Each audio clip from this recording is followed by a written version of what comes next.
Ito yung part 3 kasi naputol na naman siya, be.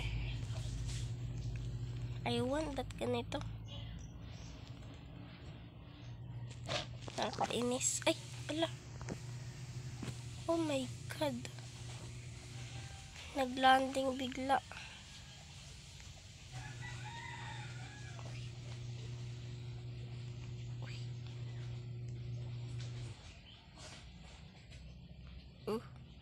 Ba't ito hindi gumagalaw?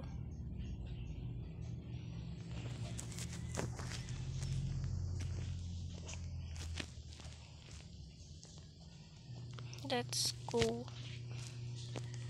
Ay, mag-comment na kayo. Huwag kayo manghihingi sa akin ng Robux, ha. Wala akong Robux. Uy, shortcut. Uy. Guys, huwag kayo manghihingi sa akin ng Robux, ha. Sa unang makakapanood na ito, tas hindi pa nakakapanood ng first